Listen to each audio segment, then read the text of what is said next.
빛을 따라서. 빛을 따라서 매주 화요일 이 시간에는 서대문교회 최종태 목사님께서 말씀 전하십니다.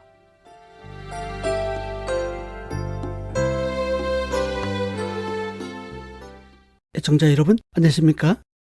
지난 시간에요, 연대기 성경 읽기란 큰 제목을 가지고 계속 상고해 보겠습니다. 이번 시간은 욥기 19장 절망 속에서 믿음을 지키는 시기이란 주제로 은혜를 나누겠습니다. 지금까지 욥의 생의 첫 번째 무대 평안과 감사의 시기, 두 번째 무대 상실과 고통의 시기를 살펴보았습니다. 오늘 나눌 욥의 생의 세 번째 무대는 가장 어두운 밤에 빛난 욥의 믿음의 고백입니다. 욥기 19장 25절입니다. 내가 알기에는 나의 대속자가 살아계시니 마침내 그가 땅 위에 서실 것이라. 믿음이 빛나기 가장 좋은 때는 어두울 때입니다. 내가 알기에는 나의 대속자가 살아계시니 마침내 그가 땅 위에 서실 것이라 란 이 고백은 욥이 가장 절망적인 순간에 터뜨린 외침입니다. 재산을 잃고 자녀를 잃고 건강을 잃고 아내에게 외면당하고 친구들에게 정죄당하며 하나님으로부터도 침묵당하는 것처럼 느껴졌던 그 순간, 그 어떤 소망도 없어 보이는 그 자리에서 욥은 살아계신 대속자를 바라봤습니다. 욥의 고백은 어둠을 없애지 않았지만 그 안에서 빛을 밝혔습니다. 욥은 현실을 부정하지 않았습니다. 그는 고통을 예면하지 않았고 오히려 하나님께 울부짖었습니다. 욥기 19장 26절은 이렇게 전합니다. 내 가족이 벗김을 당한 뒤에도 내가 육체 밖에서 하나님을 보리라. 그는 절망 가운데서도 하나님에 대한 소망의 끈을 놓지 않았습니다. 현재의 절망보다 미래의 소망을 붙잡았습니다. 오늘날 우리도 모든 문제를 해결받는 건 아니지만 그 안에서 구속자가 살아계신다는 믿음 하나로 빛을 전할 수 있습니다. 믿음은 지금 잘 되고 있다는 긍정의 말과 같은 것이 아니라 지금은 아니지만 반드시 그렇게 될 것임을 믿는 것입니다. 욥은 하나님을 이론적으로 아는 자가 아니라 인격적으로 신뢰하는 자였습니다. 그의 고백은 예수 그리스도를 예표합니다.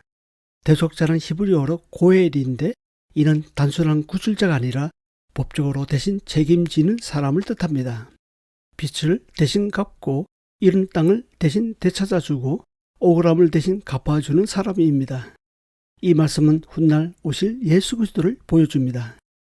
우리의 죄를 대신 지고 땅 위에 서신 대속자를 미리 바라본 예언입니다. 욥은 알지 못했지만 그의 믿음은 그리스도를 향하고 있었습니다. 믿음은 현실을 부정하는 것이 아닙니다. 믿음은 현실 너머의 하나님을 바라보는 것입니다. 욥의 고백은 현실에 짓누르지 않고 영원히 바라보는 시선이었습니다. 믿음은 문제 해결보다 문제 속에서 하나님을 보는 능력에 달렸습니다. 가장 어두운 밤에도 구속자가 살아계신다는 이 믿음이 있다면 그 밤은 더 이상 절망의 밤이 아닙니다. 절망적인 상황에서도 하나님에 대한 믿음과 희망을 잃지 않는 것이 중요합니다. 평생 앞을 보지 못했지만 예수로 나의 구주 삼고를 작사한 시각장애인 찬송 작사가 환희 크로스비는 이렇게 고백했습니다. 내가 앞을 못 보게 된 것이 하나님의 축복입니다. 전국에서 제일 먼저 볼 얼굴이 예수님의 얼굴이니까요. 이 예언은 절망 속에서도 신앙을 놓지 않은 욥의 고백과 정확히 맞닿아 있습니다. 매우 감동적입니다. 한국의 장인 피아니스트 이희아 씨는 선천적으로 양손의 손가락이 2개밖에 없고 2다리가 짧은 장애를 가지고 태어났지만 피아노에 대한 열정과 나의 구속자가 살아계시니란 신앙으로 어려움을 극복하고 많은 사람들에게 희망을 전하고 있습니다. 어린 아들을 백혈병으로 잃은 CCM 찬양 사역자 박정현 씨는 아들의 장례식에서 찬송을 드렸습니다. 장례식장에서 눈물로 무너질 법한 그 순간 그녀는 떨리는 목소리로 주 품에를 찬양했습니다. 내가 고난 중에 주님을 찬양하지 않는다면 이 믿음은 내 삶이 편할 때만의 믿음이라는 뜻이잖아요. 그녀는 이렇게 고백했습니다. 아들을 구해주시지는 않았지만 나의 구속자가 여전히 살아계시기에 나는 무너지지 않았습니다. 욥의 고백이 21세기 입술에서도 동일하게 울려 퍼진 장면입니다. 우리는 현실의 고통 앞에서 여전히 하나님은 선하시다라고 고백할 수 있습니까? 내 기도가 응답되지 않을 때 나는 하나님의 침묵 속에서도 그분을 신뢰합니까? 나는 지금 삶의 어떤 부분에서 대속자가 살아계신다는 고백이 필요합니까?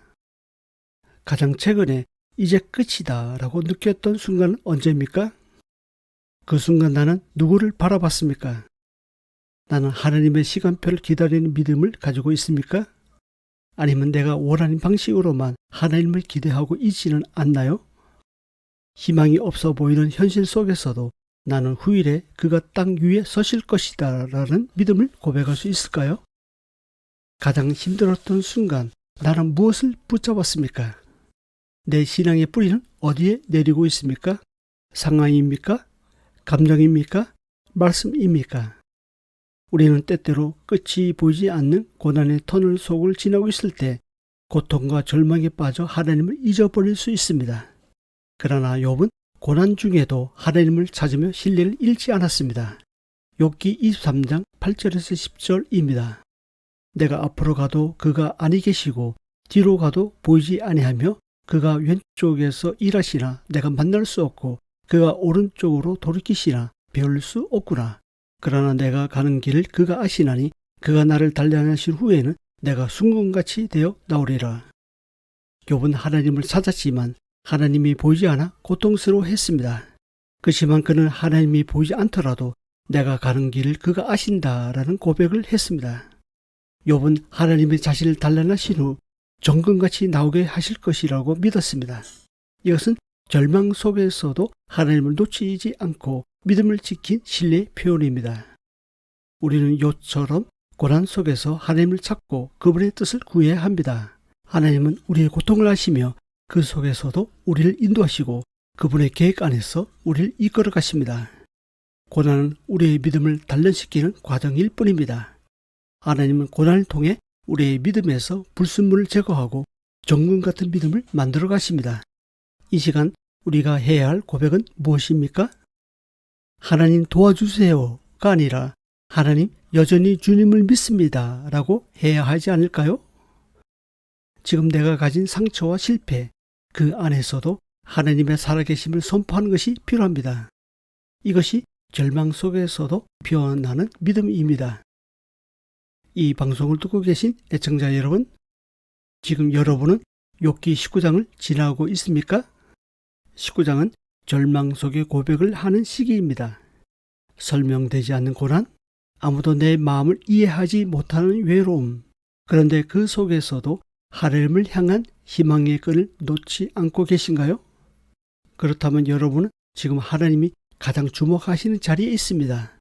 나의 대속자가 살아계시니 라는 이 고백이 저와 여러분을 살리고 다른 이도 살릴 믿음의 불꽃이 될 것입니다. 다음 시간에 이어서 말씀드리겠습니다. 감사합니다. 빛을 따라서 지금까지 서대문교회 최종태 목사님께서 말씀 전하셨습니다. 오늘 말씀 들으시고 신앙생활에 도움받기 원하시는 분들, 지역번호